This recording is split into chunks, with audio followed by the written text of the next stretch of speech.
Hello everyone, my self Shivam Goswami आज फिर दोबारा आ चुका हूं आपके समक्ष एक और लेक्चर को लेके, जो कि आपका पार्ट 3 है। आज हम इसके अंदर बहुत सारे डिटेल पॉइंट ऑफ व्यू को डिस्कस करेंगे जो बहुत ही ज़्यादा आपके एग्जाम पॉइंट ऑफ व्यू से इंपॉर्टेंट है और जहां से क्वेश्चन आपके डिटेल में पूछे जाते हैं। जो कि आज हम क्या कवर करने वाले हैं, जल्दी से देख लेते हैं। आज हम कवर करने वाले हैं आपका प्यारा ओम्स लॉ, जिसका था आपका इंतजार। इसके बेस्ड जितने भी न्यूमेरिकल है वो सारे हर वैरायटी के न्यूमेरिकल यहाँ पे सोल्व कर देंगे, टेंशन वाली बात नहीं है। फिर हम रेजिस्टेंस को देखेंगे। रेजिस्टेंस और ओम्स लॉ, रेजिस्टेंस एक रिलेशन रखते हैं, उस चीज को देखेंगे और इसके कनेक्टेड न्यूमेरिकल्स कितने पॉइंट ऑफ व्यू से निकलते हैं, वो सारी चीजें हम कवर करने वाले हैं। ग्राफ भी हम देखने वाले हैं, टेंशन लेने वाली बात नहीं है। ग्राफिकल जो आपको पलटा देता था वीआई और आईवी ग्राफ में, तो ये कैसे चीजें पलट जाती है, वो सारी चीजें यहां कवर होंगी, टेंशन लेने वाली बात नहीं। ग्राफिकल क्वेश्चन भी हम यहाँ पे निपटा देंगे। फिर हम देखेंगे फैक्टर्स अफेक्टिंग रेजिस्टिविटी और रेजिस्टेंस, और रेजिस्टिविटी क्या होती है वो चीज देखेंगे। फैक्टर अफेक्टिंग रेजिस्टेंस क्या होता है वो देखेंगे, और फैक्टर्स अफेक्टिंग में ही हम एक टॉपिक और पढ़ लेंगे जो कि है हमारा रेजिस्टेंस रेजिस्टिविटी। और फिर हम कवर करेंगे पीवाईक्यूज एंड आपके, जिसका बहुत ही ज्यादा इंपॉर्टेंट है आपके लिए, जो आपको हेल्प करेगी बोर्ड पॉइंट ऑफ व्यू से तैयार होने के लिए, जो कि आपके हैं प्रॉब्लम्स, जिनको हम डिस्कस करेंगे। और लास्टली हम कंक्लूड करेंगे अपने चैप्टर को। तो धीरे धीरे प्यार से करेंगे, टेंशन लेने वाली बात नहीं है। बहुत सारे क्वेश्चन है जिसको हम करेंगे। नाउ ओम्स लॉ का पहले एक्सपेरिमेंटल सेटअप देखेंगे, जो आपके एनसीईआरटी के एक्टिविटी 11.1 है। एक्टिविटी 11.1 है जो मेंशन आपके बुक के अंदर, टेक्स्ट बुक के अंदर। और इसको हल्के में नहीं लेना, आपके बोर्ड एग्जाम में डायरेक्ट आपका एक्सपेरिमेंटल सेटअप पूछा गया है। ये लो देखो, 2020, 21, 22 डायरेक्ट क्वेश्चन आए हैं एक्सपेरिमेंटल सेटअप्स के ऊपर। आपसे बोलेगा एक्सपेरिमेंटल सेटअप बनाने के लिए, तो इसे बनाना सीखना है आपको। इतना तो थोड़ा बहुत याद करना है, पर एक्चुअल में इसके पीछे क्या है, हमें ओम्स लॉ में हेल्प कैसे कर रहा है वो चीज मैं आपको बता रहा हूं। तो ये आपके ये एक्टिविटी के अंदर कुछ डाटा लिखे थे, एक बार रीड आउट कर लेते हैं। आपको ये याद नहीं रखना, आपको सिर्फ याद रखना है एक्सपेरिमेंटल सेटअप और आईवी ग्राफ। मतलब हमें मेन इससे क्या पता चलने वाला है, हमें इससे मेन ये पता चलने वाला है, is there any relation between potential difference, जो हमने पिछले लेक्चर में पढ़ा था, of across the conductor and the current through it. क्या रिलेशन होगा पोटेंशियल डिफरेंस और करंट के बीच में, कोई रिलेशन है? तो ये चीज बताता है ओम्स लॉ, और इस एक्सपेरिमेंटल सेटअप के द्वारा ये चीज प्रूव होती है। तो कैसे होती है वो चीज देखते हैं। पता चला सेटअप द सर्किट, उसने जो हमारा ओम्स लॉ, ओम साइंटिस्ट थे, उन्होंने एक्सपेरिमेंटल सेटअप किया और उन्होंने बोला it consist nichrome wire XY length. XY length देख लो भाई, क्या है XY लेंथ की, एक ये है, देखो देखते जाओ देखते जाओ, टेंशन लेने वाली बात नहीं है।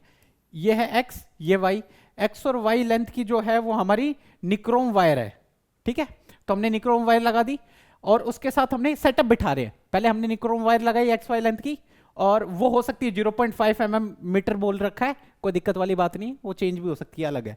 And ammeter and voltmeter and 4 cell of each 1.5 volt के कनेक्ट करने के लिए बोले। क्या बोला? एमीटर कनेक्ट करने के लिए बोला, वोल्टमीटर कनेक्ट करने के लिए बोला, और 4 सेल को कनेक्ट करने के लिए बोला, जो हर एक सेल की जो पोटेंशियल डिफरेंस होगी वो कितनी होगी, 1.5 वोल्ट का होगा। तो हमने ये देखो लगा दिया, क्या चीज, देखते जाओ, ये हमने लगा दिया वोल्टमीटर, और इस XY लेंथ की हमें मतलब वोल्टेज मतलब मेजर करनी है, तो उसको एज अ पैरेलल मेंशन किया है, क्योंकि वोल्टमीटर एज कनेक्टेड होता है एज पैरेलल। और एमीटर को कैसे लगाएंगे, सीरीज में लगाएंगे। तो एमीटर को हमने लगा दिया सीरीज में। तो सीरीज कनेक्शन, पैरेलल कनेक्शन आपको बता रखा है, टेंशन वाली बात नहीं है। जिसको दिक्कत है पिछले लेक्चर में देख लेना। अभी इसके नेक्स्ट लेक्चर में एक हम रजिस्टर लेके आएंगे, तो वहां पे सीरीज कॉम्बिनेशन और पैरेलल कॉम्बिनेशन से रिलेटेड जो भी न्यूमेरिकल होंगी वहां पे कवर करेंगे। साथ के साथ एक बार वापस रिवाइज कराऊंगा सीरीज और पैरेलल के बीच में क्या डिफरेंस है, तो नेक्स्ट लेक्चर में भी कवर हो जाएगा। तो अभी सीरीज कनेक्शन बता रखा है, पैरेलल कनेक्शन, तो वोल्टमीटर पैरेलल कनेक्ट होता है और एमीटर जो होता है आपका सीरीज कनेक्ट होता है। तो हमने लगा दिया, और उसने क्या बोला, 4 सेल कनेक्ट करने हैं। तो देखो 1 cell, 2 cell, 3 cell, 4 cell, 4 cell connect कर दिए। अब ये बोलोगे भैया ये तो बैटरी कहलानी चाहिए, हाँ कहलानी चाहिए, पर इसने बोला हर एक 4 सेल को एक एक करके कनेक्ट करना है। तो हमने 4 सेल को अलग अलग रखा है। देखो ये रेड कलर का दिखा रखा है ना, यहां हम कनेक्शन सेट करेंगे। ये कनेक्टेड नहीं है चारों सेल से, हमें बारी बारी करके सभी सेल से एक बार इन सभी को कनेक्ट करते जाना है, वोल्टेज बढ़ानी है। फिर हमें देखना है कि एक्चुअल में इस एक्टिविटी में, ये वैसे एक्सपेरिमेंटल सेटअप है, एक्सपेरिमेंटेशन है, तो हमें बस कनेक्ट करना है, रीडिंग देखनी है, कनेक्ट करना है, रीडिंग देखनी है। तो आपके स्कूल में जब ये करवाया जाएगा तो आपको 4 सेल दिए जाएंगे और उसको कनेक्ट करोगे। फिर आप आई वी के बीच में क्या डिफरेंस आ रहा है वो चीज मेंशन करोगे। आप कितनी वोल्टेज दे रहे हो, करंट कितना आ रहा है, फिर दूसरा सेल कनेक्ट करोगे, कितनी वोल्टेज जाएगा, फिर करंट कितना आएगा वो एमीटर से चेक करोगे। फिर आप वोल्टेज और बढ़ाओगे, फिर करंट चेक करोगे। तो ऐसे आप देखोगे, फिर आपको एक आई और वी के बीच में एक रिलेशन दिखेगा। वो रिलेशन कैसा है वो चीज मैं आपको दिखा रहा हूं। एक्सपेरिमेंटेशन तो यहाँ प्रूव पॉसिबल नहीं है, बट एक्चुअल में हो क्या रहा है जो आपके स्कूल में जब समझाया जाएगा वो चीज यहाँ पे हेल्प करूंगा कि आप पहले से जान जाइए सारी चीज, है ना। तो होने क्या वाला है, उसने ये बोला first use only one cell. उसने बोला कि सबसे पहले आपको एक सेल का यूज करना है, चारों सेल का एक साथ यूज नहीं करना, ठीक है। Note that reading in the ammeter. फिर आपको एक सेल को कनेक्ट करके आपको रीडिंग नोट करनी है एमीटर के अंदर, ठीक है।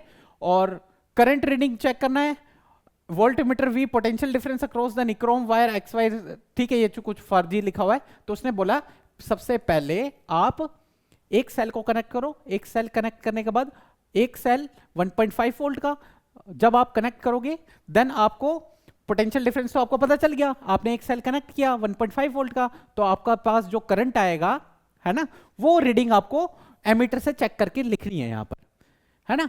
तो सिंपल, पहली बार एक सेल से, फिर नेक्स्ट कनेक्ट 2 सेल्स, फिर 2 सेल को एक साथ कनेक्ट कर दो। तो मैं इस डंडी की जगह यहां पे कनेक्ट करूंगा, है ना।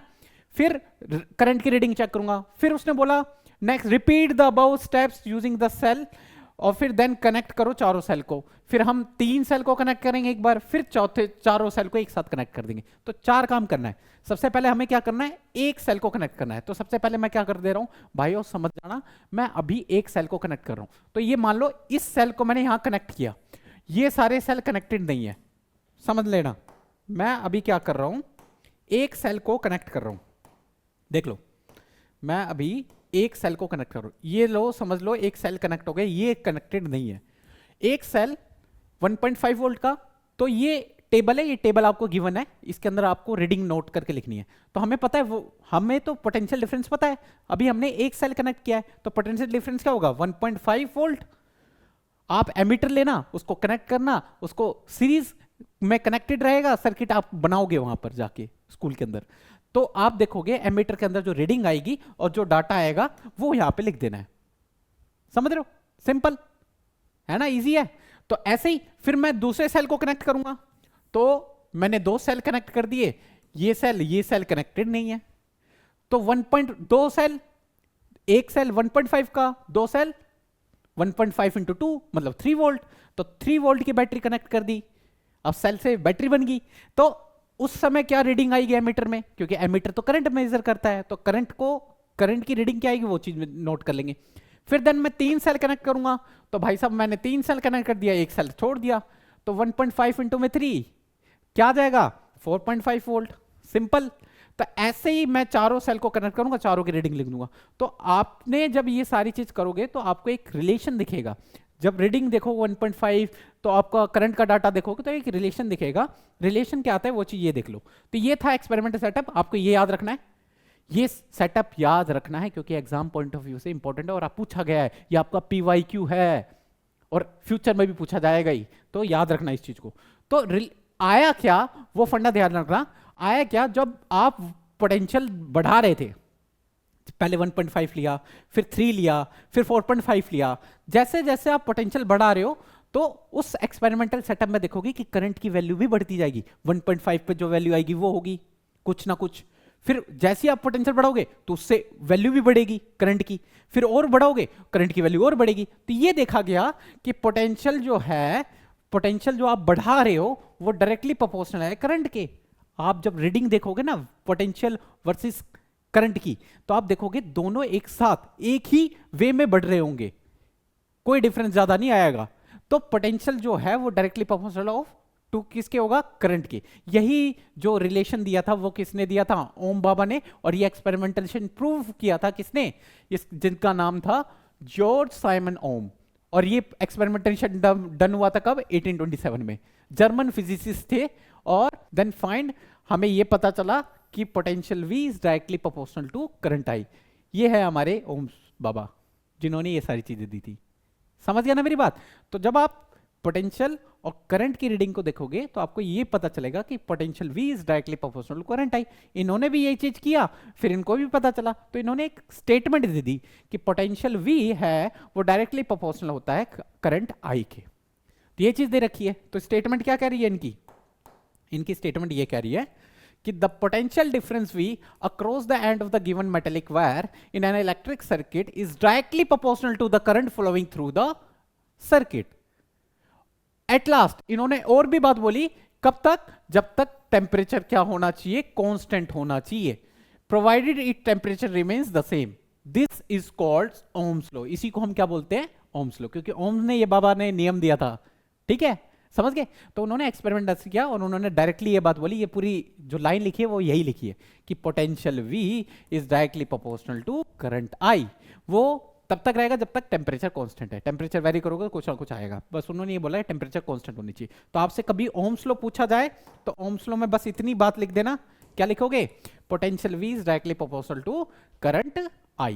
ये चीज लिख दोगे, इजी है, यही है ओम्स लॉ। ये मत लिखना आगे की चीज। अब आगे क्या है ये चीज देखना, अब आगे मैं आपको समझा रहा हूं। देखो, यस देखो, हाँ एक मिनट, ये वाला पेन नहीं चलेगा, आप यही वाला लो, ठीक है। जो V है, प्रोपोर्शनलिटी का साइन हटेगा। प्रोपोर्शनल का साइन जब हटाते हैं तो कोई ना कोई कांस्टेंट आता है। प्रोपोर्शनलिटी का जब साइन हटाएंगे इक्वल आएगा, इक्वल आएगा, और वहां पे कोई ना कोई कांस्टेंट आएगा। वहां पे जो कांस्टेंट आया वो R आया। क्या आया, R। अब R क्या है, रेजिस्टेंस, जो हमारा अभी नेक्स्ट टॉपिक है।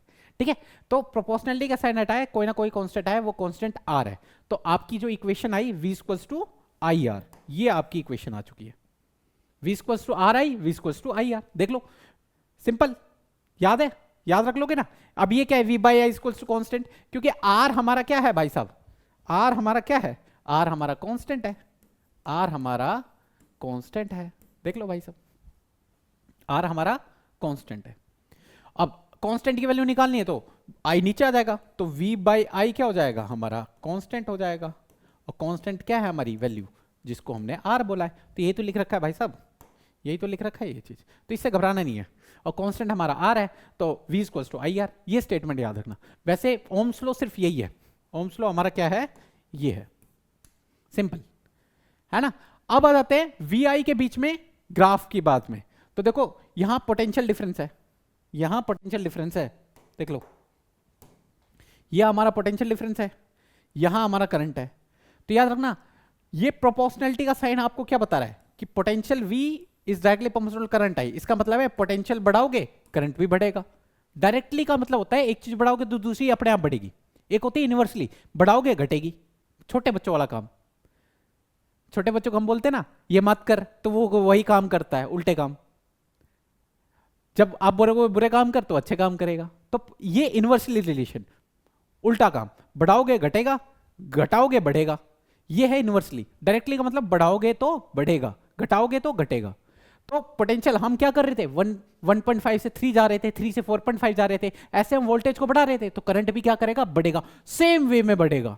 इसी वजह से जितना आप पोटेंशियल बढ़ा रहे हो, देखो जितना आपने पोटेंशियल बढ़ाया उतना आपका करंट बढ़ेगा, और करंट बढ़ेगा तो यहां पे एक रीडिंग आएगी, और रीडिंग जो आएगी वो एक पॉइंट देगा। सिमिलरली आपने फिर इतना पोटेंशियल बढ़ाया तो करंट इतना बढ़ जाएगा, इतना पोटेंशियल बढ़ाया इतना ही करंट बढ़ गया, तो रीडिंग कहां पर आ जाएगी, ये आ जाएगी। तो ये आपको एक ऐसे ग्राफिकल पॉइंट मिलते जाएंगे। ग्राफ बनाना आता है ना, सिंपल। सिमिलरली फिर दोबारा आप करंट बढ़ाओगे, मतलब पोटेंशियल बढ़ाओगे, उतना ही करंट बढ़ जाएगा, फिर आपको एक रीडिंग मिलेगी। तो आपको ऐसे ऐसे ऐसे ऐसे ऐसे एक रीडिंग स्ट्रेट लाइन में दिखेगी, और फिर बाद में उस रीडिंग को आप मैच कर दोगे, एक लाइन से निकाल दोगे, तो आप देखोगे कि पोटेंशियल और वर्सेस करंट के बीच में एक स्ट्रेट लाइन दिखेगी आपको। तो यही मतलब है, जब V is directly proportional I होती है तो उनके बीच में जो ग्राफ होगा वो एक स्ट्रेट लाइन होगा। अब ये जो लाइन है, इस लाइन की एक ढलान दिख रही है आपको, स्लोप, ढलान, अगर मैं यहाँ पे कोई कार रख दूंगा इस लाइन के ऊपर तो सरकती हुई यहाँ आ जाएगी। तो ये एक तरीके क्या है, आपका स्लोप है। तो ये स्लोप क्या है, ये स्लोप आपकी कांस्टेंट है। जैसे आप v बढ़ा रहे हो i बढ़ रहा है, तो एक कांस्टेंट वैल्यू से आपकी वैल्यू डाटा बढ़ता जाएगा। तो लाइन जो है ना, ये स्लोप जो होता है वो स्लोप देता है आपको, कांस्टेंट होती है। और यहां पे जो स्लोप होता है, स्लोप निकालने का तरीका है y axis divide by x axis. y axis पे ये आपका y एक्सिस होता है, ये आपकी x एक्सिस होती है, आपकी y एक्सिस। तो y axis divide by Axis, y axis पे क्या है पोटेंशियल डिफरेंस, x एक्सिस पे क्या है करंट है। तो पोटेंशियल डिफरेंस देख लो v, और x एक्सिस पे क्या है आपका करंट है या नहीं है। ये देखो x एक्सिस पे आपका करंट है या नहीं है, तो ये लगा दिया मैंने करंट। तो आप देखो देखो देखो देखो, ये देखो v बाई आई, और देखो v बाई आई जो होता है वो आपका r होता है। क्यों, हमें पता है, देखो जल्दी देखो, जल्दी जल्दी, हमें क्या पता है, ये देखो v is directly proportional to i होता है नहीं आई। प्रोपोर्शनलिटी का साइन हटाओगे तो r आएगा नहीं आएगा, r आ गया, आ गया। हमें r की वैल्यू निकालनी है, तो r की वैल्यू निकालोगे, ये देखो निकाल रखी है v बाई आई, और ये स्लोप की वैल्यू भी v बाई आई किसके बराबर होता है, r के बराबर। तो ये जो v बाई आई जो होता है वो स्लोप होता है आपका, क्योंकि y एक्सिस बाई एक्सिस से स्लोप होता है। तो स्लोप की वैल्यू किसके बराबर होती है, रेजिस्टेंस। तो आप रेजिस्टेंस ही आपका स्लोप है, स्लोप से ही हमें रेजिस्टेंस का वैल्यू मिलेगी। तो क्वेश्चन करोगे तो आप यहां पे समझ में आएगा, टेंशन मत लो, जब क्वेश्चन करूंगा और ज्यादा आसान होगा। यहां तक क्लियर है, यहां तक क्लियर है। तो स्लोप ही हमें क्या देता है, रेजिस्टेंस की डाटा देता है, समझ रहे हो। तो अब कैसे डिपेंड करता है स्लोप और रेजिस्टेंस के साथ, वो ये लिखा पड़ा, देखो स्लोप जो है वो डायरेक्टली प्रोपोर्शनल है रेजिस्टेंस के, जितना ज्यादा स्लोप उतनी ज्यादा रेजिस्टेंस। जैसे समझना मेरी बात, जैसे मैं बोल रहा हूं एक डंडी, एक स्लोप, एक ये है और एक ये है जो आपको दे रखी है, तो बताओ इन दोनों में से स्लोप किसका ज्यादा होगा, इसका ज्यादा होगा या फिर इसका ज्यादा होगा, जल्दी बताओ। ऑब्वियस बात है, जिसकी ढलान ज्यादा, देखो स्लोप इसकी ज्यादा, स्लोप इसकी ज्यादा होगी ना, इसकी कम है। देखो भाई, मैं गाड़ी यहां पे रखूंगा, ये जल्दी भाग के आएगी, ये वाली जल्दी भाग के आएगी, तुम बताओ जिसका स्लोप ज्यादा होगा वही भाग के आएगी ना, है ना। समझना मेरी बात, मैं एक बार बना ही देता हूं। देखो ये देखो, जैसे ये दो लाइन ले ली मैंने, बताओ इन दोनों में स्लोप किसका ज्यादा होगा, जल्दी बता दो भाई। इस पे ढलान ज्यादा है, इसका ढलान ज्यादा है, भाई जिसका स्लोप ज्यादा उसका रेजिस्टेंस ज्यादा, तो भाई इसका स्लोप ज्यादा है तो रेजिस्टेंस इसका ज्यादा होगा। मतलब मैं बोल सकता हूं ये x है क्या, अगर मैं बोल दूं ये x है, और सॉरी कलर चेंज कर लेता हूं कि आप कंफ्यूज ना हो। अगर मैं बोल दूं ये x है, अगर ये बोल दूं y है, तो बताओ x और y में किसका स्लोप ज्यादा, x का स्लोप ज्यादा ना, y का कम, तो x का रेजिस्टेंस ज्यादा, y का कम। तो सिंपली ये चीज है, तो कंफ्यूज होने वाली बात नहीं, इसके ऊपर क्वेश्चन आएंगे, टेंशन वाली बात नहीं है, घबराना नहीं है। क्वेश्चन कैसे आएंगे वो चीज सब बताऊंगा, अभी बस शांति रखो और पढ़ते जाओ जो मैं बताता जा रहा हूं। हाँ, स्लोप बताने का तरीका एक और होता है, देखो ये जो लाइन गई है, ये जो लाइन है इसका जो एंगल है, ये जो लाइन है इसका जो एंगल है, एंगल से भी आप स्लोप प्रिडिक्ट कर सकते हो। एंगल ज्यादा स्लोप ज्यादा, एंगल कम स्लोप कम, इसीलिए x का जो है और y का जो है, x में एंगल ज्यादा था इसलिए इसका स्लोप ज्यादा था, स्लोप ज्यादा मतलब रेजिस्टेंस ज्यादा। ऐसे ही एंगल कम है तो स्लोप कम है, स्लोप कम है तो रेजिस्टेंस कम है। तो सिंपल इस चीज का भी ध्यान रखना है, एंगल से भी आप प्रिडिक्ट कर सकते हो। इसको साफ कर देता हूं कि आप कंफ्यूज ना हो, एंड ठीक है, ये आपका मामला समझ आ गया। स्लोप आपको बता देगा रेजिस्टेंस, क्लियर है यहां तक। हाँ, कभी कभार आपको फंसाता है, कभी कभार आपको क्या फंसाता है, यहां पे v की वैल्यू दे रखी है पोटेंशियल, और यहां पे आपको क्या दे रखा है, करंट दे रखा है। कभी आपको ग्राफ में ये वैल्यू अलग कर देता है, i उधर भेजता है, v अलग भेज देता है, तो कहानी पलट जाती है। और कहानी कैसे पलट जाती है वो चीज मैं आपको दिखाऊंगा, ठीक है। और एक चीज और, 1 ओम की डेफिनेशन कैसे लिखेंगे, हाँ भाई साहब, हाँ एक चीज और, 1 ओम, आ जाओ देखो, जो रेजिस्टेंस है, रेजिस्टेंस उसकी ऐसा यूनिट होती है वो ओम, वो हम पढ़ेंगे अभी नेक्स्ट स्लाइड में हमारी ये रही, ठीक है। तो अभी यहां पे बता दे रहा हूं, जल्दी से देख लो एक बार। हमें पता है रेजिस्टेंस क्या होता है, v बाई आई, हाँ है ना। और रेजिस्टेंस की ऐसा यूनिट होता है ओम, क्या होती है ओम होती है, तो V की पोटेंशियल V की वोल्ट होती है, करंट की एम्पियर, है ना। तो आप इसकी ऐसा यूनिट होती है ओम। ओम का सिंबल ये होता है, देख लो भाई साहब, ओम का सिंबल क्या होता है, ये होता है। और पोटेंशियल की ऐसा यूनिट वोल्ट होती है, करंट की ऐसा यूनिट एम्पियर होती है, करंट की ऐसा यूनिट एम्पियर। तो बताओ 1 ओम कब होगा? अभी ये चीज यहीं डिस्कस कर रहे हैं क्योंकि रेजिस्टेंस अभी नेक्स्ट टॉपिक है, तो रेजिस्टेंस अभी पढ़ाया नहीं है। बट अभी बताओ 1 ओम कब बनेगा, रेजिस्टेंस 1 ओम कब होगा? तो वही वाला, जैसे चार्ज 1 एम्पियर, करंट 1 एम्पियर कब होता है ना, 1 वोल्ट कब हो रहा था। सिमिलरली यहां पे भी यही केस लगाएंगे, हमें V और I की वैल्यू ऐसी पुट करनी पड़ेगी कि कट पिटा के जो भी कुछ होके आंसर बनाए। तो मैं क्या करूंगा, तो आपको बता रखा है, क्या मैं पोटेंशियल को 1 वोल्ट पुट कर दूं? पोटेंशियल को अगर मैं 1 वोल्ट पुट कर दूं, करंट को 1 एम्पियर पुट कर दूं, तो जो आंसर आएगा वो 1 ओम आएगा ही नहीं आएगा? जल्दी बता दो, मैंने बात सही कही नहीं कही? ये बात सही कही है या नहीं कही है? परफेक्ट कही है ना भाई साहब। मैं पोटेंशियल को 1 वोल्ट कर दे रहा हूं, करंट को 1 एम्पियर कर दूंगा, तो जो आंसर आएगा 1 बाय 1 1 ही आएगा, और वो हमारा क्या होगा, 1 ओम। 1 ओम जो होता है वो हमारा रेजिस्टेंस होता है, सिंपल। तो वैन ये लिखा हुआ है, देख लो, देख लो भाई साहब, when potential difference is 1 volt, potential difference हमने क्या कर दिया 1 volt, and current through the circuit is 1 ampere, current हमने क्या कर दिया 1 एम्पियर, तो then the resistance is said to be 1 ohm. तो सिंपल 1 ओम की डेफिनेशन होगी, सिंपल। रेजिस्टेंस की ऐसा यूनिट ओम।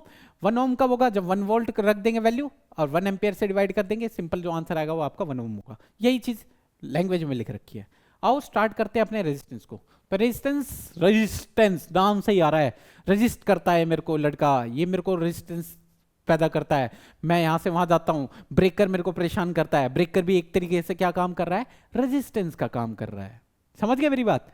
या कंपटीशन ज्यादा है, रेजिस्टेंस ज्यादा है, मैं इस एरिया में अपना करियर नहीं बताऊंगा, यहाँ पे भीड़ भाड़ ज्यादा है, रेजिस्टेंस ज्यादा है, करियर अपॉर्चुनिटी है पर लोग ज्यादा है, लोग ज्यादा है मतलब कंपटीशन ज्यादा है, कंपटीशन ज्यादा है मतलब रेजिस्टेंस ज्यादा है, रेजिस्टेंस मतलब रुकावटें, रुकावटें। सिमिलरली अगर करंट की राह में कोई ना कोई रुकावटें हैं, वो रुकावटें किसकी वजह से आती है, वो रुकावटें आती है इस गुंडे रेजिस्टेंस की वजह से। ठीक है, तो resistance is nothing, is opposition of current, current का एक अपोजिशन है। तो यहां पे देखो, देखना भाई, तो resistance is the property of conductor, property है कंडक्टर की, विच क्या करती है, oppose the flow of electric, वो क्या करती है, अपोज करती है फ्लो ऑफ इलेक्ट्रिक करंट को। देखो ये जो रेजिस्टेंस है, ये जो बंदा है, ये है आपका रेजिस्टेंस। पोटेंशियल क्या काम करता है, पोटेंशियल डिफरेंस, बैटरी, बैटरी तो कहती है भाई मैं हूं, तो बैटरी तो पापा ही होता है करंट का, वो लग जाता है तो करंट तुम जब भागता है, भागता है नहीं भागता, बैटरी लगती है तो चार्ज फ्लो करता है, चार्ज फ्लो करता है तो करंट आएगा, फ्लो ऑफ चार्जेस ही तो हमारा करंट होता है। तो बैटरी तो दे रहा है धक्का, ये आपकी वायर है, ये आपकी वायर है और ये बैटरी दे रही है धक्का, करंट जा नहीं पा रहा, क्यों नहीं जा पा रहा है, यहां पे देखो ये नोड रस्सी बांध के बैठा है रेजिस्टेंस वायर के अंदर, फ्लो करता है पर फ्लो जिस स्पीड से करता है वो थोड़ा रेजिस्टेंस प्रॉपर्टी होती है मटेरियल की, वो रोकती है। तो प्रॉपर्टी है कंडक्टर की, जो आपकी रेजिस्टेंस है वो कंडक्टर की प्रॉपर्टी है, वो क्या करती है, करंट के फ्लो को रोकने का काम करती है। देखो रेजिस्टेंस की ऐसा यूनिट क्या होती है, ओम मेंशन्ड है, और वो क्या काम कर रहा है, करंट को अपोज कर रहा है। पोटेंशियल डिफरेंस क्या करता है, करंट को फ्लो कराने में हेल्प करता है।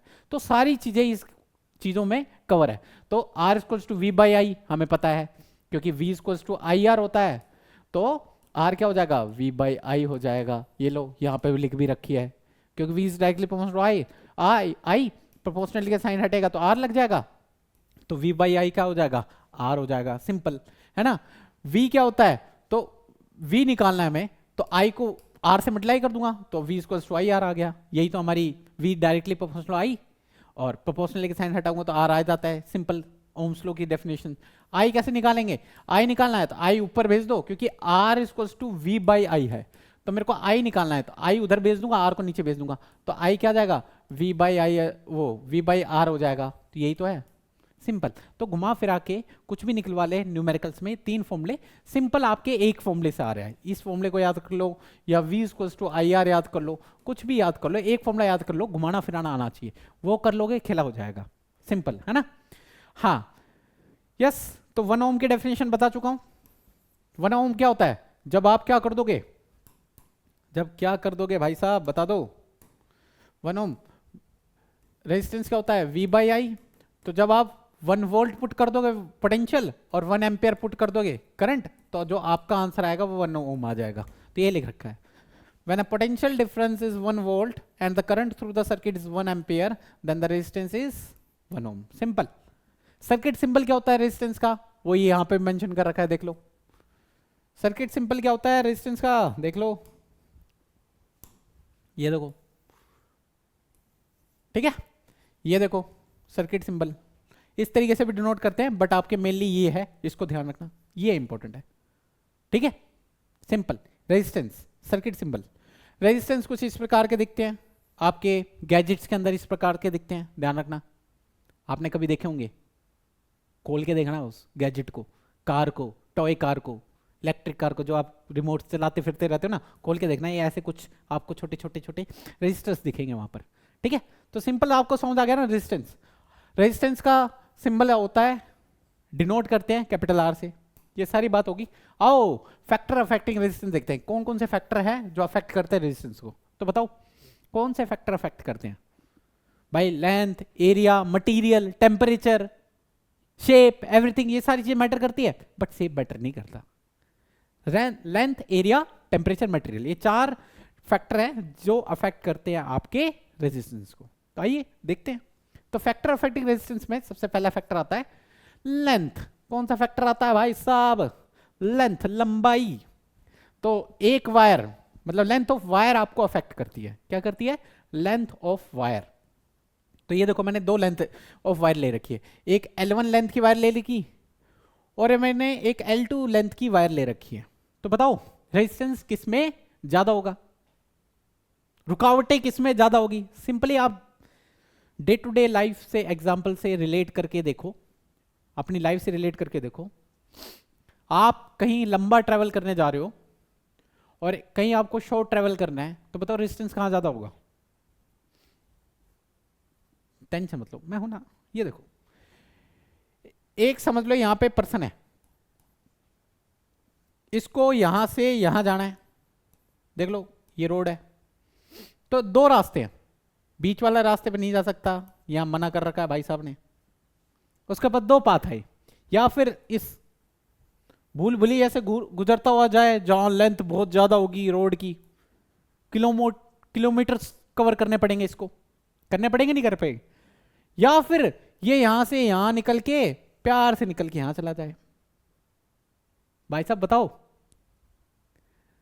भाई हमें तो बाइकिंग पसंद है, मेरे को घूमना पसंद है, तो मैं यहां से निकलूंगा। यहां से निकलेगा भाई साहब तो टाइम भी ज्यादा लगेगा, रेजिस्टेंस रुकावटें भी ज्यादा आएंगी, ट्रैफिक ज्यादा मिलेगा।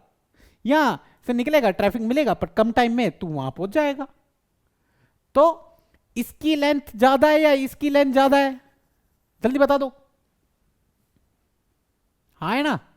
तो ये पता चला जितनी बड़ी लेंथ रोड की होगी, मतलब जितना आपको लंबा ट्रैवल करना पड़ेगा उतनी रेजिस्टेंस ज्यादा होगी, जितना कम ट्रैवल करना पड़ेगा उतनी रेजिस्टेंस कम होगी।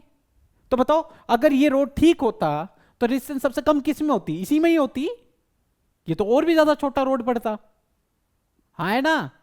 तो लेंथ, एक लंबी वायर है, एक छोटी वायर है, ये लंबी है, ये छोटी है, तो बताओ रेजिस्टेंस किसमें कम होगा, किसमें ज्यादा होगा?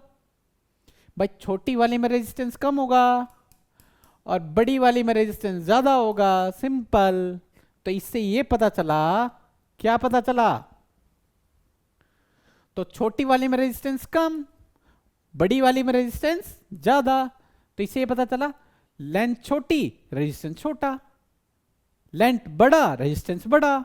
तो आप देख रहे हो लेंथ बढ़ा रहे हो, रेजिस्टेंस बढ़ रहा है, लेंथ घटा रहे हो, रेजिस्टेंस घट रहा है। तो आपको कुछ डायरेक्ट रिलेशन नहीं दिख रहा आपको? यस, वही चीज बताना चाहता हूं आपको। तो रेजिस्टेंस क्या होता है? डायरेक्टली प्रोपोर्शनल होता है लेंथ के। मतलब रेजिस्टेंस बढ़ाओगे, लेंथ बढ़े मतलब लेंथ बढ़ाओगे रेजिस्टेंस बढ़ेगा, लेंथ घटाओगे रेजिस्टेंस घटेगा, सिंपल, याद रख लोगे। तो फैक्टर क्या करता है, डायरेक्टली प्रोपोर्शनल होता है लेंथ के, कंडक्टर के, तो R is directly proportional to L, याद रख लेना, सिंपल है ना, कोई दिक्कत वाली बात नहीं। तो दूसरा और क्या फैक्टर है, मोटाई। बताओ, एक पतली रोड है, एक मोटी रोड है, बताओ रेजिस्टेंस कहां ज्यादा होगा कहां कम होगा, बता दो भाई साहब। वायर अभी मत देखो, अभी रोड बताओ।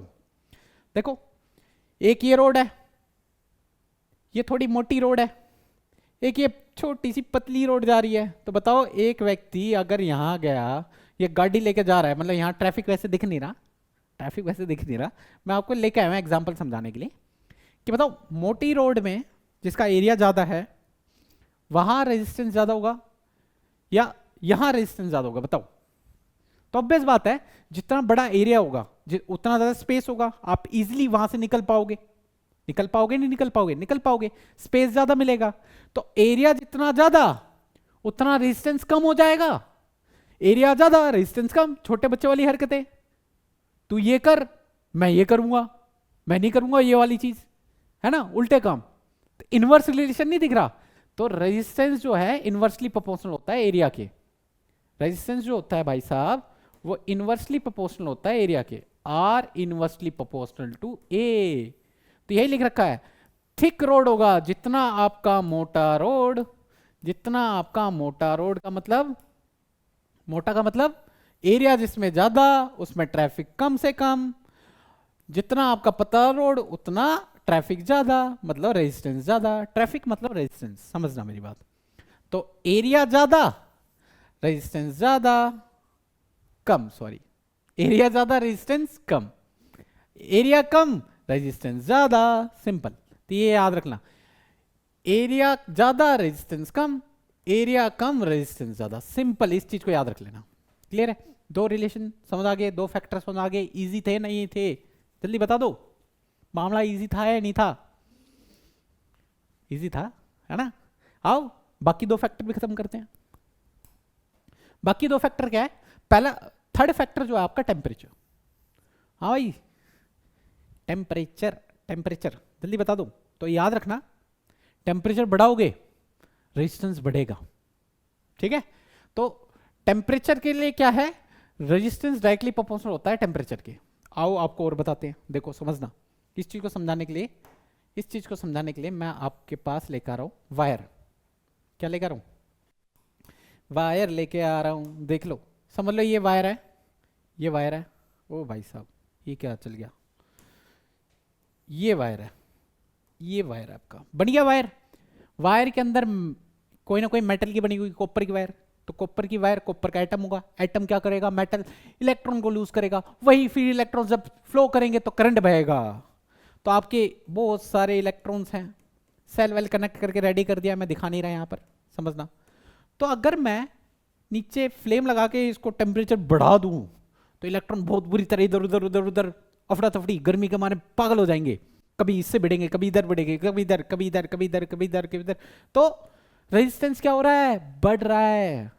तो आप टेम्परेचर बढ़ाओगे रेजिस्टेंस बढ़ेगा, तो डायरेक्टली प्रोपोर्शनल होता है, ध्यान रखना। तो आप बस इस चीज को ऐसे याद रख लेना, डायरेक्टली प्रोपोर्शनल किसके होता है, टेम्परेचर के, रेजिस्टेंस देख लो, रेजिस्टेंस डायरेक्टली प्रोपोर्शनल टेम्परेचर, मतलब टेम्परेचर बढ़ाओगे रेजिस्टेंस बढ़ेगा, याद रख लोगे।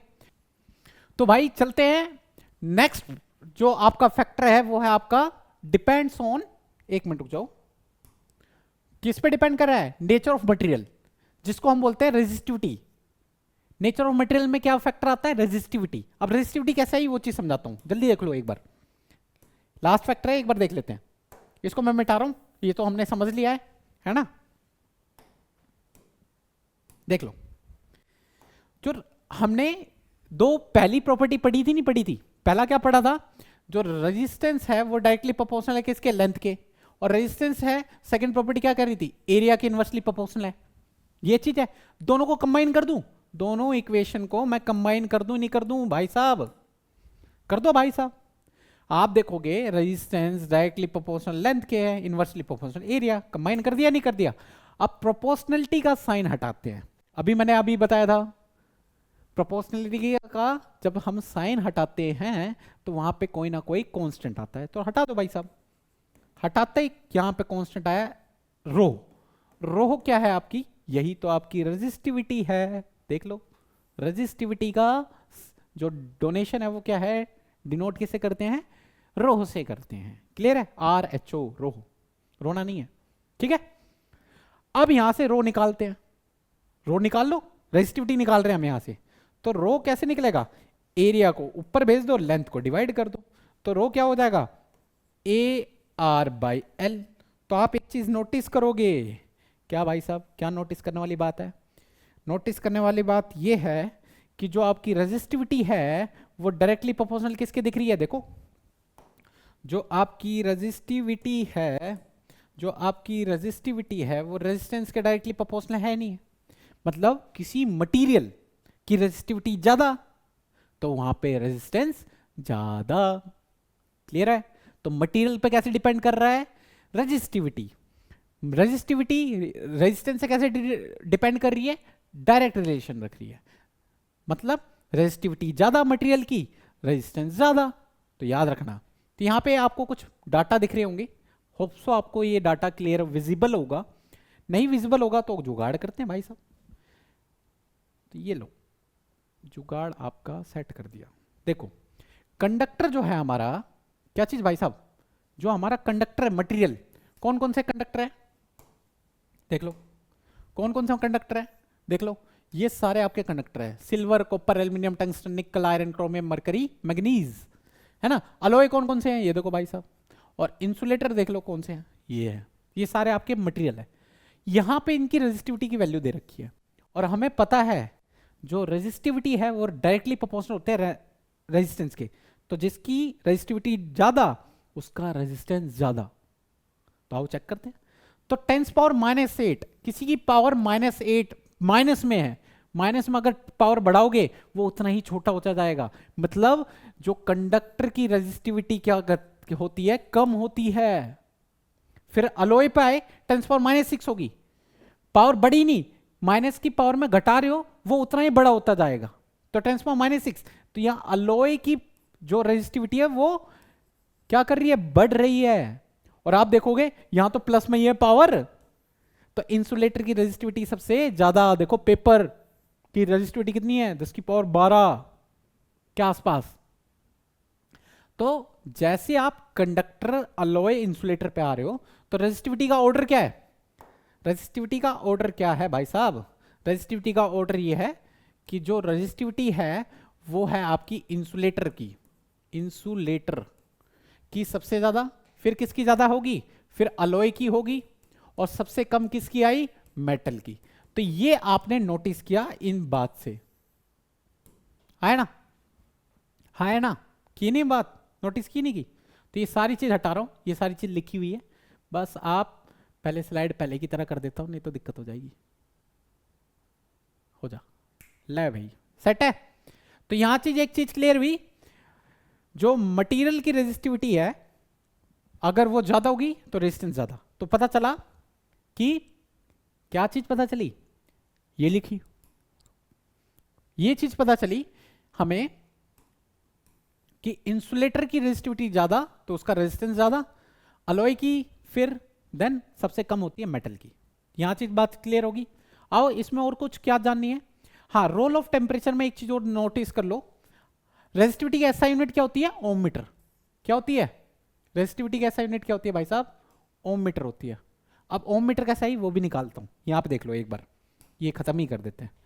देखो भाई कैसे आया मामला। और रेजिस्टेंस की एसआई यूनिट क्या होती है? ओम होती है। ठीक है, रेजिस्टेंस की एसआई यूनिट क्या होती है? ओम होती है। तो आओ देखते हैं।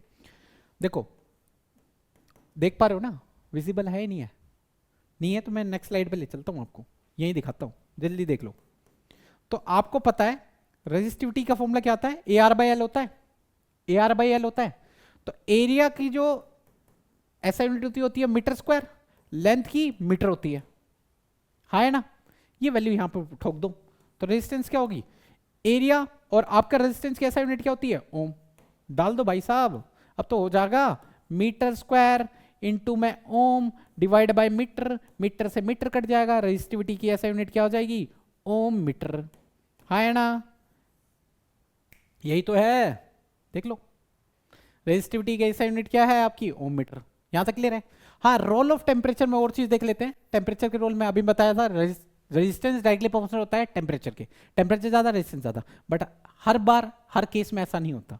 क्या फर्क है, मेटल के केस में resistance increase with increase in temperature, metal के केस में रेजिस्टेंस डायरेक्टली प्रोपोर्शनल टेम्परेचर है, बिल्कुल सही है। मेटल के केस में रेजिस्टेंस डायरेक्टली प्रोपोर्शनल है टेम्परेचर के, बिल्कुल ठीक है। अलॉय के केस में भी रेजिस्टेंस डायरेक्टली प्रोपोर्शनल है टेम्परेचर के, बट बात जो फंसती है वो सेमीकंडक्टर के केस में फंसती है, जैसे रेजिस्टेंस जो होता है वो इनवर्सली प्रोपोर्शनल होता है टेम्परेचर के, ये बात याद रखना। Resistance decrease with increase in temperature, ये क्वेश्चन आपके एग्जाम में पूछा गया है और पूछा जाएगा, तो ध्यान रखना। सेमीकंडक्टर के केस में टेम्परेचर बढ़ाओगे रेजिस्टेंस घट जाएगा, इनवर्स रिलेशन, ये बात याद रख लोगे। अलॉय जैसे आपका निक्रोम हो गया, ये सारे अलॉय पढ़ लेना एक बार यार, बुक के अंदर मेंशन आपके एनसीईआरटी का डाटा है, ठीक है। यहां तक मामला सेट है। ये लो आपके सारे एग्जांपल्स यहाँ पे मेंशन कर रखे हैं। रो क्या होता है, रेजिस्टिविटी का फॉर्मूला क्या होता है, रो होता है इसका सिंबल, तो ये सारी चीजें मैंने आपको बता चुका हूँ। रेजिस्टिविटी मटेरियल की प्रॉपर्टी होती है, इंट्रिंसिक प्रॉपर्टी होती है, समझ रहे हो, वो और किसी फैक्टर पे मैटर नहीं करता टेम्परेचर को छोड़ के, तो टेम्परेचर का क्या रोल है वो देखेंगे, है ना। तो बस याद रखना, रेजिस्टिविटी मटेरियल की प्रॉपर्टी है, रेजिस्टेंस फैक्टर पे डिपेंड करता है, वो रेजिस्टेंस सारे फैक्टर्स हमने डिस्कस कर लिए। और क्या रेजिस्टिविटी के बारे में जानना है, रेजिस्टिविटी का ऑर्डर इंसुलेटर की सबसे ज्यादा होती है, देन अलॉय की, देन मेटल की, अभी हमने डाटा से हमने कवर किया। ऐसा यूनिट ओम मीटर होती है, कैसे निकाला, ये देखो भाई निकाल के दिखा दिया आपको। रेजिस्टेंस का, रेजिस्टिविटी का फॉर्मूला क्या होता है, AR/L होता है। जितनी ज्यादा नेगेटिव पावर होगी उतना ज्यादा स्मॉल उसकी वैल्यू होगी, ये अभी मैंने जब आपको डाटा कैसे कंपेयर करवा रहा था बता ही रहा था, आया ना। एक क्वेश्चन आया था आपका सीबीएसई 2025 में, डायरेक्ट क्वेश्चन आया था कि आपके पास 3 मटेरियल है, ए, बी एंड सी, उनकी रेजिस्टिविटी दे रखी थी, तो आपको आइडेंटिफाई करने के लिए बोला कि कौन से मेटल है, कौन से अलॉय है, कौन से इंसुलेटर है। तो वही खेला, तो रेजिस्टिविटी की वैल्यू जिसकी ज्यादा होगी वो आपकी क्या होंगे, इंसुलेटर, फिर अलॉय थोड़ी सी कम, और सबसे कम वैल्यू जिसकी होगी वो आपके कौन होंगे, मेटल। तो इनमें से देखो भाई साहब, जिसकी नेगेटिव पावर वो उतना ही छोटा, तो देखो नेगेटिव पावर सबसे ज्यादा किसकी है, ये दिख रही है आपको नेगेटिव पावर -8, है ना, वो सबसे छोटा, छोटा रेजिस्टिविटी की वैल्यू सबसे छोटी, तो वो कौन होगा आपका, मेटल, समझ गए। तो यहां पे जो होंगे ये आपका सी जो होगा वो आपका मेटल होगा, क्लियर है यहां तक। सबसे ज्यादा रेजिस्टिविटी की पावर किसकी, 27, तो भाई साहब प्लस की 27 है, तो सबसे ज्यादा रेजिस्टिविटी इसकी होगी, तो वैल्यू जो मैच खा रही हो किससे खाएगी, इंसुलेटर से। तो डाटा से जाओ खेला हो जाएगा, तो ये होगा आपका इंसुलेटर, और बीच में जो बचा वो आपका क्या होगा, अलॉय। तो ये चीज प्रिडिक्ट करने के लिए बोला था आपके एग्जाम में, और ये क्वेश्चन आपका PYQ है, देख लो किस तरीके से क्वेश्चन पूछता है। ABC को आपको आइडेंटिफाई करने के लिए बोल दिया, सिंपल। तो ये सारी चीजें कवर होगी। Now let's move on to the difference, थोड़ा रेफरेंस देख लेते हैं। रेजिस्टेंस और रेजिस्टिविटी में क्या डिफरेंस है। रेजिस्टेंस जो है जल्दी जल्दी देख लेते हैं एक बार, यस। रेजिस्टेंस जो है अपोजिशन करता है करंट के फ्लो को, ये एक एक्सटेंसिव प्रॉपर्टी है, बाहरी प्रॉपर्टी है, फैक्टर पे डिपेंड करती है, लेंथ पे डिपेंड करती है, एरिया पे डिपेंड करती है, टेम्परेचर मटेरियल पे डिपेंड करती है। बट जो रेजिस्टिविटी है वो उसकी इंट्रिंसिक प्रॉपर्टी है, इंट्रिंसिक मतलब मटेरियल की खुद की प्रॉपर्टी है, अदर फैक्टर्स पे डिपेंड नहीं कर रही, ठीक है। Depends on length and size of the conductor, resistance depend करता है, लेंथ, एरिया, साइज सब मैटर करता है, बट ये इंडिपेंडेंट होता है। इसकी ऐसा यूनिट होती है ओम, इसकी ऐसा यूनिट होती है ओम मीटर, बस खेला खत्म। ये इतने डिफरेंस ध्यान रख लेना, खेला हो जाएगा। तो इस प्रकार से शौक मत होना जिस भाई से शौक पड़ा है। तो रेजिस्टेंस का सिंबल ये होता है, रेजिस्टिविटी का फैक्टर इन सब चीजों पे डिपेंड नहीं करता, लेंथ, एरिया, एवरीथिंग। फॉर्मूला देख लेना, R = ρl/ρ निकल जाएगा AR/L, ठीक है। ये सारी बातें ध्यान रख लेना direct. Now next move on to the questions जो आपके इंपॉर्टेंट है, इनको जल्दी जल्दी कर लेते हैं। आंसर मत देखना भाई साहब, आंसर देखोगे तो गलती हो जाएगी। क्वेश्चन पढ़ते हैं, ठीक है। हाँ, if a resistor has resistance कितना दे रखा है 5 ओम, रेजिस्टेंस कितना दे रखा है 5 ओम, करंट कितना दे रखा है 2 एम्पियर, करंट कितना दे रखा है 2 ampere, through it find the voltage V निकालना है। तो बताओ भाई, सिंपल ओम्स लॉ के ऊपर क्वेश्चन आ गया। V is directly proportional to I, proportionality के साइन हटाओगे V इक्वल्स टू IR आ जाएगा कांस्टेंट। हमें क्या निकालना है V निकालना है। I की वैल्यू पता है, R की वैल्यू पता है, ठोक दो भाई साहब, ठोक दो। तो V इक्वल्स टू I कितना दे रखा है 2, R कितना दे रखा है 5, 5 इंटू 2 10, और पोटेंशियल की ऐसा यूनिट क्या होती है वोल्ट। तो भाई प्लीज पुट कर देना एंड में वोल्ट, और एट लास्ट आपका जो आंसर आएगा ये आएगा, देख लो यही तो आंसर है भाई साहब। तो ऐसे भी लिखा है, ऐसे भी लिख दिया, सोल्व करके दिखा दिया, टेंशन लेने वाली बात नहीं है। Now next move on to the next question. चलो ये करके दिखाओ। क्वेश्चन क्या करे, when a 4 volt battery is connected across unknown resistance, resistance है ना, तो आपको पोटेंशियल दे रखा है 4 वोल्ट, ठीक है भाई साहब, करंट दे रखा है 100 मिली एम्पियर, क्या दे रखा है 100 मिली एम्पियर। तो भाई साहब आपको बताया था 1 मिली एम्पियर कितने के एम्पियर के बराबर होती है 10⁻³ एम्पियर के। हमें करंट की वैल्यू एम्पियर में पुट करनी होती है, तो करो इसे कन्वर्ट। तो 100 मिली एम्पियर है, तो 100 को 10⁻³ एम्पियर से मल्टीप्लाई कर दोगे आंसर आ जाएगा। अभी कन्वर्ट हो गया एम्पियर के अंदर, तो हमें ये वाली वैल्यू यूज करनी है करंट की, और वोल्टेज की ये वाली। फाइंड द रेजिस्टेंस, हमें क्या निकालना है रेजिस्टेंस निकालना है। तो रेजिस्टेंस क्या है वो निकालना है। तो भाई V इक्वल्स टू IR हमने पढ़ा है, रेजिस्टेंस निकालना है तो क्या होगा I को नीचे भेज दोगे V बाई I, है ना। तो ये बन गया आपका एट लास्ट फॉर्मूला जो यूज होने वाला है, ठीक है। तो बस यूज कर लो यार। तो रेजिस्टेंस क्या हो जाएगा, V कितना दे रखा है 4 वोल्ट, ठीक है, वोल्ट नहीं दिखा रहा, और करंट कितना दे रखा है 100 इंटू में 10⁻³ तो इजीली है सोल्व करना। ये 10 की पावर को ऊपर भेज दो, 10 की पावर को ऊपर भेज दो, 10 ये 10 की पावर -3 को, तो नीचे से ऊपर जाएगा, है ना, तो पावर प्लस में चली जाएगी, है ना। 4 इंटू में 100, इतनी तो बेसिक मैथ्स आती है, नहीं आती तो भाई सिंपल अपने मैथ्स के टीचर से एक बार थोड़ा सा लॉजिक समझना। वैसे आपको आती है, मेरे को इतना विश्वास है। 10 की पावर -3 आ गई, है ना। बस फिर क्या करना है, देखो 10 की पावर -3 को खोल लो, मैं यहां खोल रहा हूं, तो R क्या है देख लो भाई साहब 4/100, 10 की पावर 3 का मतलब होता है 3 जीरो, 2 जीरो से 2 जीरो, मतलब 4 इंटू में 10, तो रेजिस्टेंस कितना आ गया 40। और रेजिस्टेंस की SI यूनिट क्या होती है भाई साहब ओम होती है, तो ओम लगा देना। ये आपका फाइनल आंसर आ चुका है, ऑप्शन बी, ठीक है। नेक्स्ट क्वेश्चन, यस ये वाला क्वेश्चन तो कराने की जरूरत ही नहीं है, ये तो सब बता दिया है। हाँ भाई साहब बताया नहीं बताया, state and explain ohm's law. Ohm's law बताओ, V is directly proportional to I। Define resistance, resistance क्या होता है वो बताओ, it's oppose the flow of the current, यही रेजिस्टेंस है। Give its SI unit, resistance की SI यूनिट क्या होती है ओम होती है। What is meant by 1 ohm, 1 ohm क्या होता है जब R equal to V by I, 1 volt per unit 1 ampere, तो जो डाटा आएगा वो 1 ओम आएगा, हाँ है ना। सब करा रखा है नहीं करा रखा। फिर ड्रॉ करना है VI ग्राफ, VI ग्राफ करोगे तो ये स्ट्रेट लाइन आएगी किस प्रकार से, है ना। और ओम्बिक कंडक्टर ये तो ठीक है, लिस्ट इट्स 2 इंपॉर्टेंट फीचर्स, मतलब इसकी प्रॉपर्टी के बारे में थोड़ी सी बता देनी है। तो यहां पे देख लो सब बता रखी है, सब बता रखी है लालू। तो ये इसकी स्टेटमेंट लिख दी है भाई, पढ़ लेना, ये सारी चीज सब कवर है, सब कवर है, ठीक है। 1 ओम क्या होता है 1 वोल्ट पर 1 एम्पियर, तो 1 ओम हो गया, ये ग्राफ दे दिया, सारी चीजें बता दी, सब क्लियर है, ठीक है, हाँ है ना। तो आओ आगे बढ़ते हैं, ये क्वेश्चन आपको करा दिया, इजी है, एक बार पढ़ लेना, रीड आउट कर लेना। यस जो इंपॉर्टेंट डाटा है वो थोड़ा ये है, मिटाता हूं कि आप कंफ्यूज ना हो। हाँ भाई इस क्वेश्चन का आंसर करो, पक्का फंसोगे तुम, पक्का फंसोगे अगर मेरी बातों को ध्यान नहीं दे रखा होगा। जल्दी बता दो आंसर क्या होगा। चलो मैं करता हूं। A student plots VI graph of 3 sample of nichrome wire, doesn't matter, R1, R2, R3. Choose the correct statement from the following option. ये IV ग्राफ है लालू, IV, इसको कराने से पहले एक बार डाटा समझ लो, लेके आया हूं आपके लिए। VI ग्राफ क्या होता है?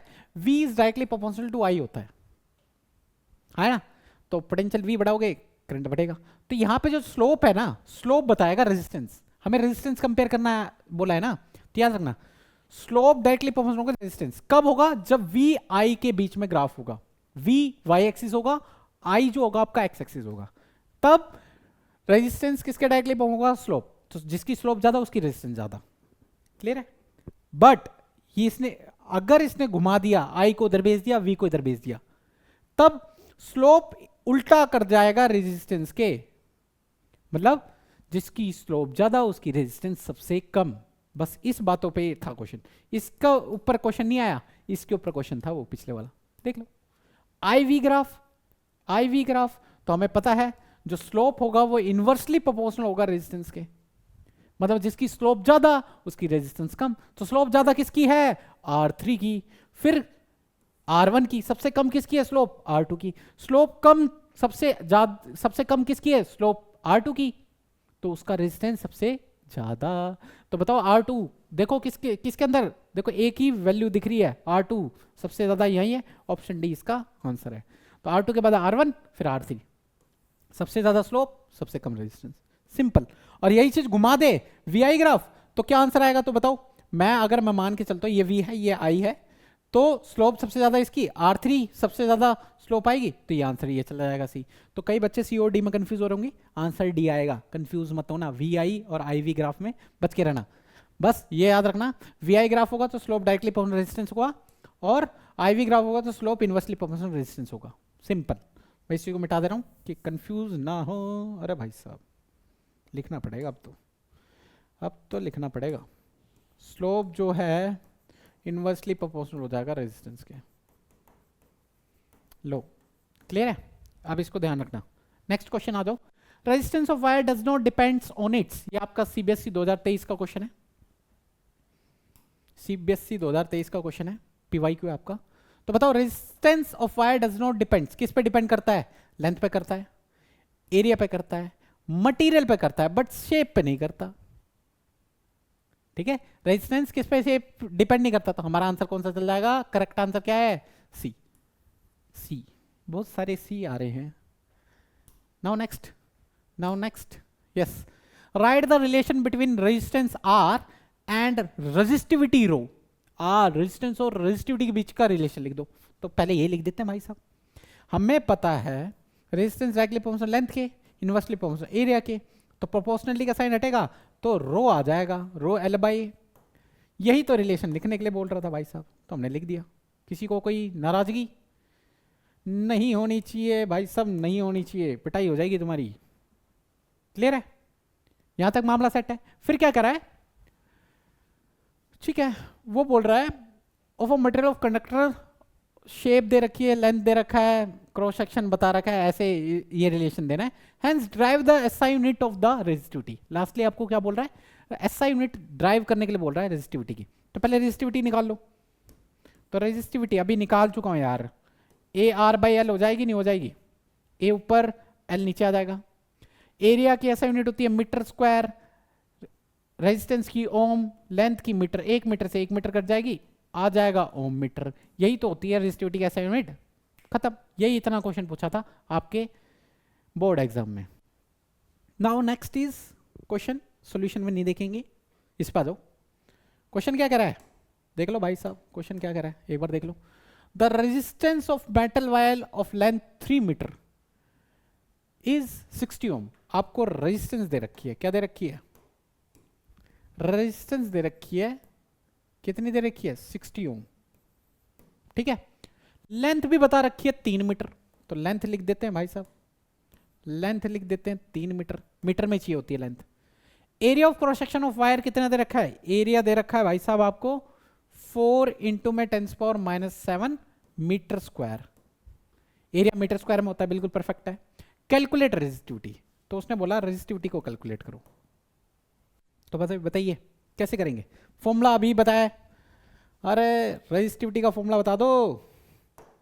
रेजिस्टिविटी का फॉर्मूला होता है ए आर बाई एल। अब मैंने डायरेक्ट फॉर्मूला लिख दिया है। एरिया पुट कर दो 4 इंटू में 10⁻⁷।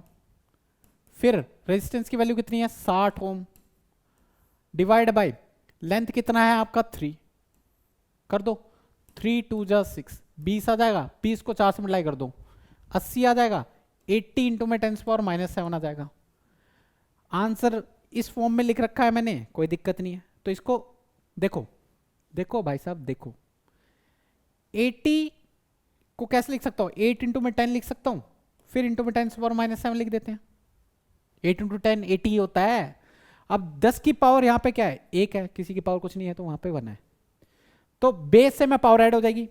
तो 8 10 की पावर 1-7 जो आएगा 8 इंटू में, फिर लास्टली जो आपका आंसर आएगा 10⁻⁶ आ जाएगा। यही तो हमारा आंसर है लालू, देख लो यही तो हमारा आंसर है। क्लियर है? आगे क्या कह रहा है क्वेश्चन, आगे देख लो भाई साहब। आगे ये कह रहा है,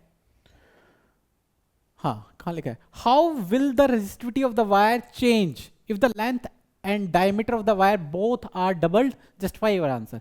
देखो भाई साहब, रेजिस्टेंस लेंथ और एरिया पे डिपेंड करती है, रेजिस्टिविटी किसी पे डिपेंड नहीं करती, सिर्फ मटेरियल की प्रॉपर्टी होती है। तो लिख रखा है resistivity is a property of material, does not affect shape and size. Length area से कुछ मतलब नहीं है, ये आंसर लिख देना है एंड में, बस खत्म कहानी, ये है। Now next move on to the next question.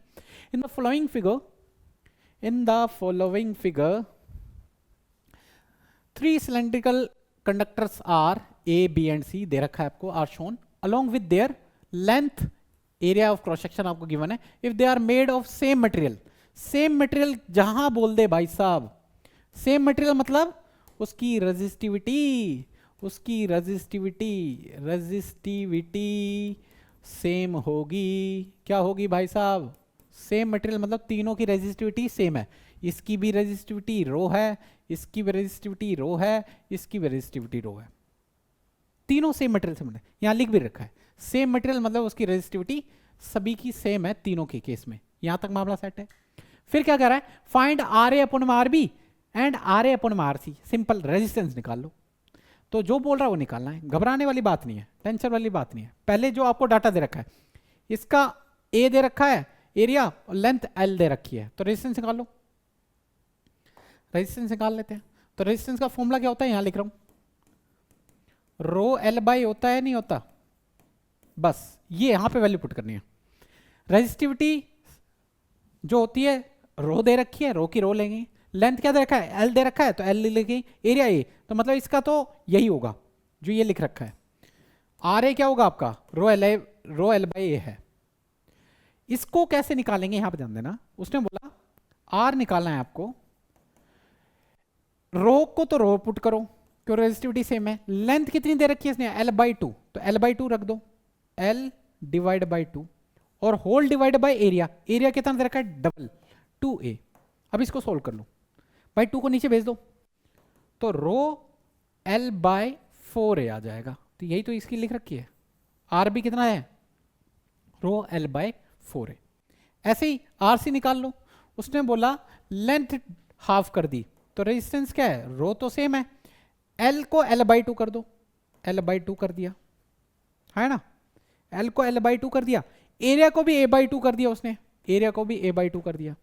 तो क्या होगा, सिंपल आपको ये करोगे solve, R L by 2a और जो इसका 2 है उसको ऊपर चला जाएगा, तो 2 से 2 कट जाएगा, आंसर क्या आ जाएगा रो एल बाई ए ही आ जाएगा।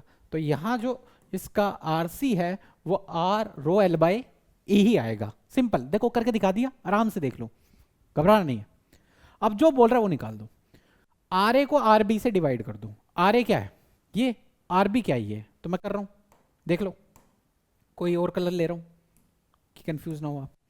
तो R A divide by R B कर रहा हूं, तो आर ए क्या है रो, आर ए क्या है रो एल बाई ए, उसको डिवाइड किससे करना है रो एल बाई 4a, रो भाई साहब रो एल बाय 4a से कर लो। तो ये चीज पलट जाएगी, रो एल बाई ए अल्टा पल्टी हो जाएगी, 4a बाई रो एल। यहां तक क्लियर है? रो एल से रो एल कट जाएगा, ए से ए कट जाएगा, तो R A by R B क्या आ जाएगा आपका, आर ए अपॉन में आर बी आ जाएगा आपका 4। यहां तक थोड़ा सा देख लो, सिंपल मैथ्स खेलिए। आर ए अपॉन में आर बी क्या आ जाएगा आपका 4 आ जाएगा। तो आर ए अपॉन में आर सी क्या होगा, यहां लिख रहा हूं, आर ए अपॉन में आर सी क्या होगा, आर ए क्या है रो एल बाई, आर सी क्या है रो एल बाई। तो आप देखो ना दोनों की वैल्यू सेम है, कट की टाके क्या आंसर आ जाएगा, ये क्या आ जाएगा। ठीक है, तो ये निकालने के लिए बोला, हमने निकाल दिया, हमने निकाल दिया भाई साहब, आंसर हो गया, निपट की कहानी। यही क्वेश्चन था। ठीक है, फाइनल आंसर ये है और वो है। ठीक है, कर लेना, इजी है ना। बस जहां सेम मटेरियल लिख दे समझ जाना उसकी रेजिस्टिविटी सेम है। और नेक्स्ट क्वेश्चन पे चलते हैं। A wire given material having length L and cross section area A has a resistance 4 ohm। Resistance कितना दे रखा है भाई साहब, रेजिस्टेंस आपको 4 ohm दे रखा है। और क्या दे रखा है, फाइंड द रेजिस्टेंस है, अच्छा, find the resistance of another wire of the same material having length कर दिया L/2 और एरिया ऑफ क्रॉस सेक्शन कर दिया 2a। भाई साहब उसने एक मटेरियल ऐसे लिया जिसकी लेंथ L है, एरिया A है, तो रेजिस्टेंस 4 ohm है। तो इतनी लैंग्वेज मैंने यहां पे इस फॉर्म में दर्शा दी। लेंथ L है, एरिया A है, तो रेजिस्टेंस कितना दे रखा है 4 ohm। तो A मटेरियल A वायर जो है इस प्रकार से दे रखी है आपको, है ना। दूसरी बार कह रहा है कि मैंने क्या कर दिया, उसने क्या कर दिया, लेंथ L/2 कर दिया, एरिया 2a कर दिया, लेंथ L/2 कर दिया, एरिया 2a कर दिया, तो आपका रेजिस्टेंस कितना होगा। तो हमें ये तो पता है रेजिस्टिविटी रेजिस्टेंस के बराबर होती है। तो मटेरियल सेम है, क्योंकि यहां देखो लिख रखा है सेम मटेरियल का मतलब होता है, अभी बताया था, रेजिस्टिविटी दोनों की सेम है। तो resistivity of A equals to resistivity of B होगा, क्योंकि मटेरियल क्या है आपके सेम होगा। बस वही लगा देना है, वही खेला खेल देना है। तो रेजिस्टिविटी का फॉर्मूला क्या होता है, AR/L होता ही नहीं होता, AR/L होता ही नहीं होता, लगा दो। अब मैं A की निकाल रहा हूं, रेजिस्टिविटी A की निकाल रहा हूं। A की रेजिस्टिविटी, एरिया कितना है A, रेजिस्टेंस कितना है 4, तो 4a/L, ये रेजिस्टिविटी निकलेगी A की। अब रेजिस्टिविटी यहां B की निकाल रहा हूं, रेजिस्टिविटी B की निकालो तो क्या निकलेगी, एरिया कितना है 2a इंटू में रेजिस्टेंस कितना है वो निकालना है ना, वो निकालना है नहीं निकालना, निकालना है। और लेंथ कितनी दे रखी है L/2, L/2 मतलब ये लो। अब क्या मैं इन दोनों डाटों को एक दूसरे को बराबर कर दूं, क्योंकि दोनों को सेम मटेरियल है, बराबर कर दो। तो ये कर दिया मैंने बराबर, ये देखो 4a/L R इंटू में 2a/L/2। जब आप इसको सोल्व करोगे सिंपली तो R की वैल्यू 1 आ जाएगी, R की वैल्यू 1 आ जाएगी। कैसे, जल्दी कर लो। 4a/L वो किसके बराबर होगा, 2a, 2 पर चल जाएगा तो 4a हो जाएगा, 4a/R/L। तो देखो 4a/L से कट जाएगा, तो इधर तो बचा ही नहीं कुछ, R = 1 हो गया। यही तो है भाई साहब। और रेजिस्टेंस की ओम होती है, इसलिए यहां ओम दिखा रखी है। Now next question. हाँ, एक ये चीज थोड़ी सी देख लो, कभी कभार आपको लेंथ एरिया ना देके आपको बोलता है, एरिया ना देके डायमीटर रेडियस दे देता है, क्योंकि जो आपकी वायर है वो थोड़ी सिलेंड्रिकल टाइप की है। कैसी है, सिलेंड्रिकल। यहाँ पे सर्कल दिख रहा है, सर्कल, तो सर्कल होगा तो उस सर्कल का पूरा डायमीटर होगा, और डायमीटर का हाफ क्या होता है आपका, रेडियस, है ना। तो सिंपल, तो ये आपकी रेजिस्टिविटी का फॉर्मूला था या नहीं था, R = ρL/A। तो एरिया इस सर्कल का क्या होगा, सर्कल का एरिया क्या होता है πr²। क्या मैं पुट कर दूं इस सर्कल के एरिया को एरिया की जगह पे, कर दूं क्या, है ना, तो कर देते पुट। जैसे आप एरिया की जगह में पुट करोगे तो πr² आ जाएगा। तो आपका फॉर्मूला जो ड्राइव होके आ गया वो ये आ गया, πL/πr²। तो एक चीज यहां पे क्या नोटिस करने को आई, यहाँ पे एक चीज नोटिस करने गई, आर्ज और आर स्क्वायर के बीच में रिलेशन कैसा है, इनवर्स रिलेशन है। तो रेजिस्टेंस इनवर्सली प्रोपोर्शनल है रेडियस के स्क्वायर के। तो अगर मैं रेडियस को डबल कर दूंगा, रेडियस को डबल करूंगा तो ये डबल करूंगा, आर को 2 करूंगा, 2 का स्क्वायर 4 हो जाएगा, तो रेडियस 1/4 हो जाएगा, रेडियस 1/4 हो जाएगा। अगर मैंने रेडियस को डबल किया तो 2 पुट करोगे, 2 का स्क्वायर 4, तो रेडियस 1/4 हो जाएगा, r/4 हो जाएगा। अगर मैंने रेडियस को r/2 कर दिया तो r/2 करूंगा, कर दो यार, मैंने क्या कर दिया, रेडियस को r/2 कर दिया, कर दे, r/2 मतलब 1/2 कर दो, हाफ, हाफ करोगे तो ये स्क्वायर था, तो स्क्वायर करो 1/4 आ जाएगा, 1/1/4, 4 ऊपर चल जाएगा, तो रेडियस किसके बराबर हो जाएगा, 4 के बराबर हो जाएगा, है ना।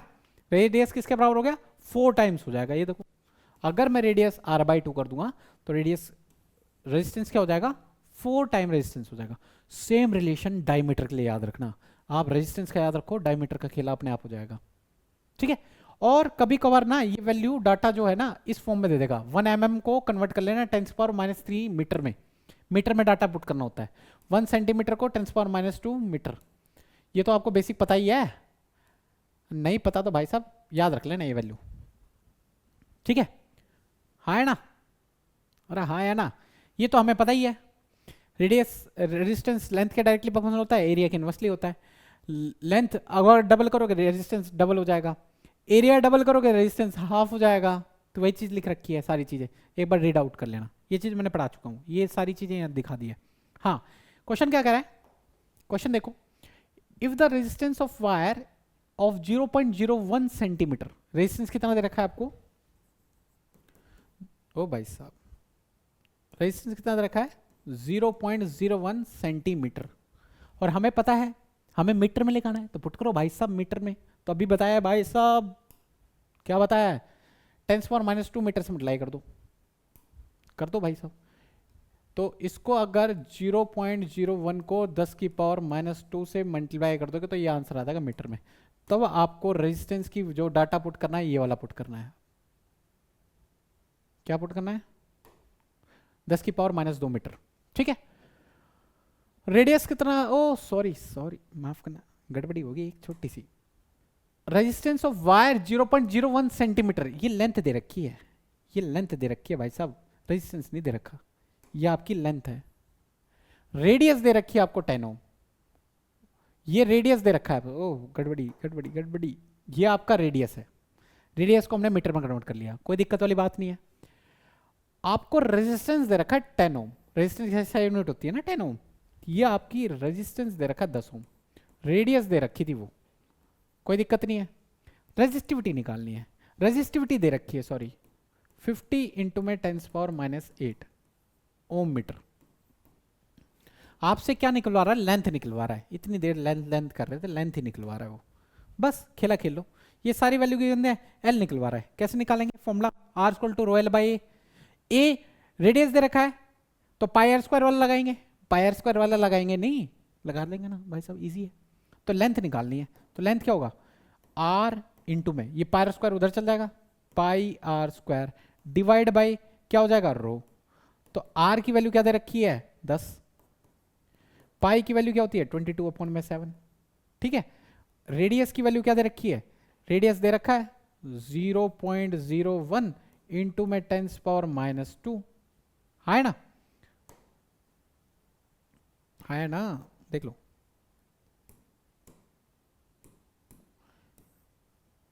ओ ओ ओ ओ ओ यस, ये अलग कर दे रहा हूं कि आप कंफ्यूज ना हो, ठीक है, यहां तक मामला सही है। और डिवाइड बाय रो करना है, क्या करना है, रो से डिवाइड करना है, रो कितना दे रखा है 50 इंटू में 10⁻8, बस सिंपल सोल्व करना है। देखो 10⁻² से काटोगे 10⁻8, तो यहां लिखूं, कहां लिखूं, कहां लिखूं भाई साहब, कहां लिखूं, मैं यहां लिख रहा हूं, यहां लिख रहा हूं, यहां पे होश रहना, होश पे रहना। तो 10 इंटू में 22/7 इंटू में 0.01 डिवाइड बाय 50 इंटू में 10⁻⁻6। अब इसको सिंपल सोल्व कर लोगे, आंसर आ जाएगा 0.62 के अप्रोक्स, ठीक है। थोड़ी सी मैथ्स खेलना, इतना काम आपको दे रहा हूं, बस सिंपल मैथ्स को सोल्व करने के लिए बोल रहा हूं, फिर आपका आ जाएगा लेंथ। ठीक है, मीटर में आंसर आ जाएगा। ठीक है, how much does the resistance change, कितना रेजिस्टेंस बदलेगा if diameter of the wire is doubled. खेला आपको बताया था, जो रेजिस्टेंस का रिलेशन होता है वही उसका, क्योंकि रेजिस्टेंस रो एल बाय ए की जगह हमने पाई आर स्क्वायर रखा था, तो यहां से ये चीज पता चली थी जो रेजिस्टेंस है वो इनवर्सली प्रोपोर्शनल है रेडियस के स्क्वायर के। सेम रेजिस्टेंस को अगर डायमीटर मान लेते हैं, सेम रिलेशन यही होगा, रेजिस्टेंस इनवर्सली प्रोपोर्शनल डायमीटर का स्क्वायर। तो उसने क्या बोला, डायमीटर ऑफ द वायर को क्या कर दिया, डबल, डायमीटर को डबल कर दो, पुट कर दो भाई साहब, रेडियस क्या हो जाएगा 1/2 का स्क्वायर, 2 का स्क्वायर मतलब 1/4, ये आंसर है आपका। तो रेजिस्टेंस क्या हो जाएगा 1/4 हो जाएगा। ठीक है, ये इसका आंसर है, सेम रिलेशन, रिलेशन के ऊपर क्वेश्चन आते हैं। नेक्स्ट क्वेश्चन, ये आपका होमवर्क है, ये आपका होमवर्क है, ये आपका होमवर्क है, स्पेशली मेंशन करके आया था। And lastly thank you. तो आपका रेजिस्टेंस, ओम्स लॉ सब खत्म करवा दिए, कितने सारे पीवाईक्यूज करा दिए मैंने, निपट गई कहानी। ग्राफ के क्वेश्चन करा दिए, ग्राफिकल रिप्रेजेंटेशन, ओम्स का एक्सपेरिमेंटेशन करा दिया, सब कुछ डन है, खुश हो। अब इसके नोट्स टेलीग्राम पे मिल जाएंगे, डाउनलोड कर लेना जाके, अब पढ़ लेना, इसको रिवाइज करना, इन्हीं क्वेश्चन को रिवाइज कर लेना, और टाइम बचे तो एक्स्ट्रा क्वेश्चन उठा लेना, एनसीईआरटी टेक्स्ट बुक के क्वेश्चन देख लेना, टेक्स्ट बुक के क्वेश्चन भी यहाँ पर कवर कर दिए है मैंने, वैसे एक बार वापस देख लेना। ठीक है, एग्जाम्पलर कोई और बुक मिल जाए, है ना, अरिहंत मिल जाए वो कर लेना, या मंजीत कौर मिल जाए, कोई भी प्रैक्टिस क्वेश्चन कर सकते हो, रेजिस्टेंस तक आप पढ़ना बस, है ना। अब कॉम्बिनेशन ऑफ रेजिस्टेंस, थोड़ा सर्किट देखेंगे, रजिस्टर के combination, series combination, parallel combination के ऊपर क्वेश्चन बहुत खतरनाक आते हैं, नेक्स्ट लेक्चर उस पर डिपेंडेंट रहेगा, बहुत प्यारा होगा, प्यार से समझेंगे उसको, इन डेप्थ कवर करेंगे। And lastly thank you for your time, आज के लिए इतना ही।